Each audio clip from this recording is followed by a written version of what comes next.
Hey YouTube, Shane here. So I just got back from the swap meet. We got a pretty good local swap meet. Well, it's not really local, it's down about 20 miles away.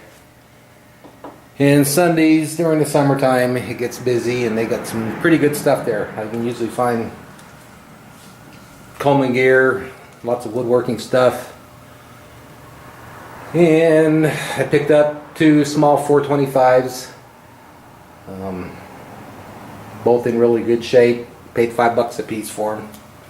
And I also scored this vise. Some of you may think that looks familiar. It's because I have one just like it right there. Now I've researched this vise in the past and I haven't been able to find another one. A couple examples, shouldn't say another one, but I have seen a couple examples, but that's it, with this style of handle on it. I really like these handles because they're quick for opening. This isn't a quick release, but to open it, it don't take much. You can spin her and then you can get plenty of strength for clamping down. This one was missing this part. I made this one, but this other one has it, which is cool. But you can see it's missing the knobs, so I'll just make some, use my lathe and make some. I've used my other vise as a pattern. This one's froze up, the handle is loose right here, so that's good. But it's bent, so I'll have to get that out and straighten it out. It's a little rusty, and that looks like a big crack, but it's actually just a casting flaw. It does not go through, so.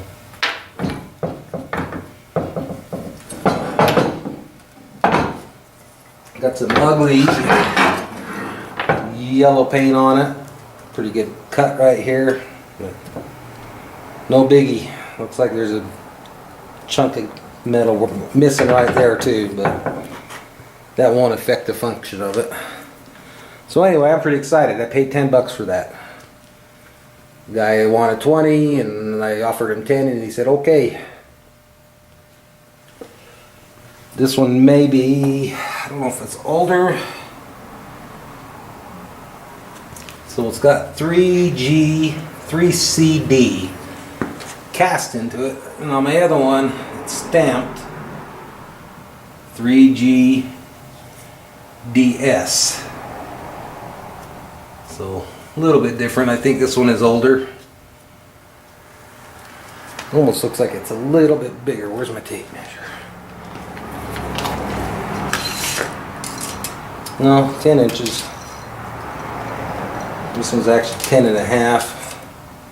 That one's right at 10, so a little bit of a difference. So to clean it up, I got a couple options. I can hit it with a wire wheel. I've got an old bench grinder that I keep wire wheels on. They work really good for cleaning up rust. I could throw it in a bucket of vapor rust, but this is fairly long, so I'd have to do, you know, half of it at a time. And I'm almost out of vapor rust, so I'm just going to throw this on the electrolysis. Throw it in the tank for a week, and that should get rid of most of the rust. Sometimes it'll strip the paint, other times it won't. This stuff feels like it's on there pretty good, so some of it will come off, but a lot of it will stay on, and we'll just have to hit it with the wire wheel. So let me get my tank set up and I'll show you guys how to do some electrolysis. Zoom in on that. You can see it says Columbian Vise and Manufacturing Company, Cleveland, Ohio, USA. So that's exactly the same. But you can see here, I guess I thought it was a serial number. It's stamped 3GDS. And this one, it is cast into it 3-CD.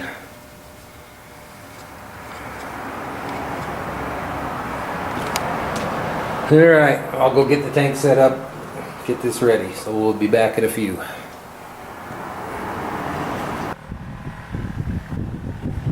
Okay, we're outside, so it's probably going to be noisy out here. So what I've done on the vise, I picked 2 spots here, cleaned it down to bare metal and attached the wire just using some hose clamps. So for the sacrificial anode, I've got an old saw blade, and I cleaned it up a little bit. Just cleaner it is, the better you get, better flow you'll get. Then I wired a piece of copper wire to it. Made sure I cleaned it real good underneath. So what I'm going to do is fill this bucket. Oh, I've already filled it. So we want some washing soda, Arm & Hammer washing soda. Baking soda works, but washing soda works better. So, and I know there's some formula out there for how much you want to put. I just put a bunch in. If you need an exact formula, you can go ahead and look it up. Now, one problem with this stuff is it takes forever to dissolve, so you get some poured in here and then I'll stir it for a while, see if we can get it dissolved. We'll be back. Okay, I've been stirring this for a while. Should mostly be dissolved. When you're stirring it, make sure you hit the bottom because this stuff sinks to the bottom and then gets hard. So you need to hit the bottom, break it up, stir it.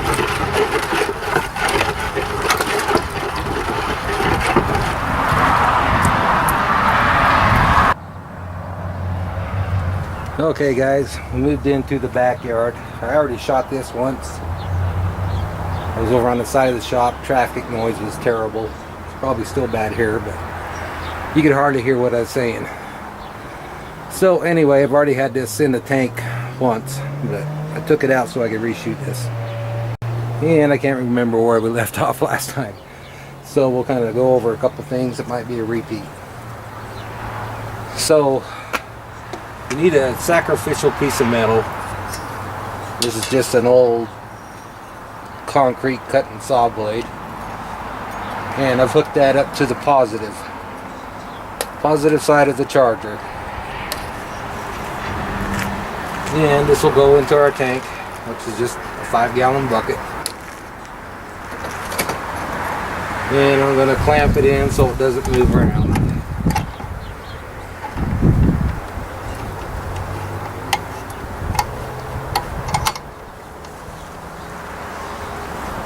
Now the vise, we want hooked to the negative. So I've got 2 wires that are hooked to the posts on this vise. I went and cleaned those up, got good clean bare metal, then just used some hose clamps to hold the wires in place. I stirred up my washing soda good, so it's all nice and dissolved in there. So let's put the vise in the tank, which barely fits.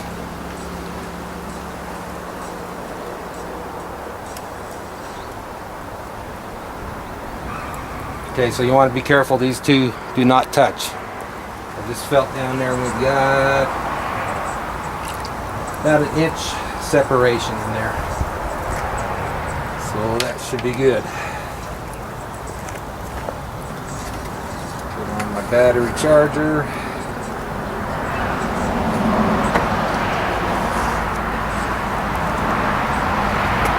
This is a 10 amp charger. Set on 12 volts, it'll do 6 or 12. These old chargers work great. You can also use a 12 volt DC supply, power supply. I've used those in the past, they work good. Make sure it's DC, you have to run DC on these.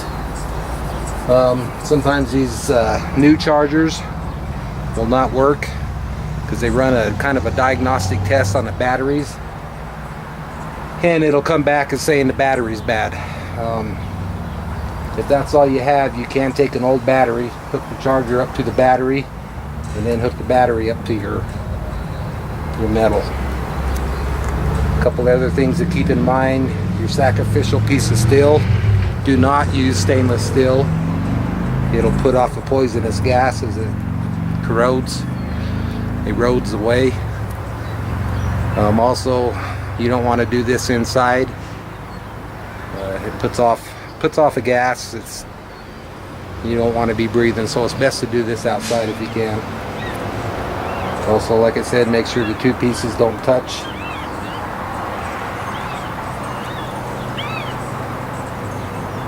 And I was trying to see if I can see any bubbles in there. I mean, I've got a lot of bubbles, but it's from before, so you're not really going to be able to see much. And moving in.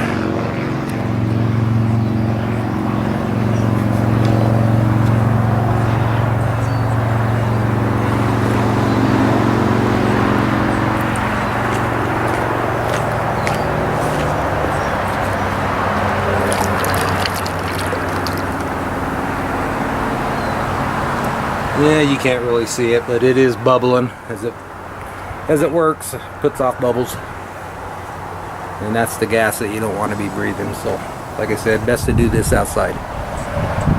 I'm not going to go into all the details, scientific reasons why this works.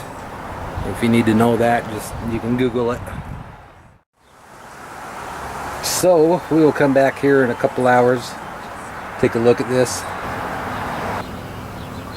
So I just pulled this out of the water, and you can see a lot of the paint is coming off.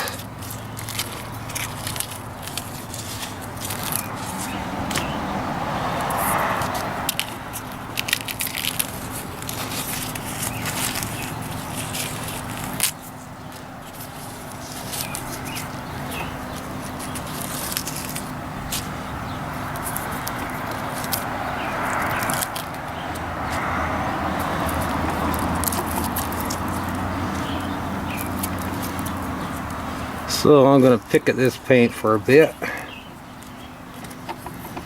then I'll go ahead and blast it off. You can see it's nice and clean under here.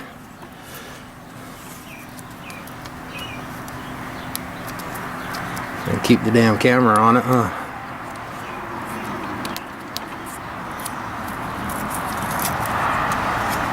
Okay, cool. That's only a couple hours worth of work. I'll hose her off, throw it back in the tank, let it sit overnight, look at it in the morning.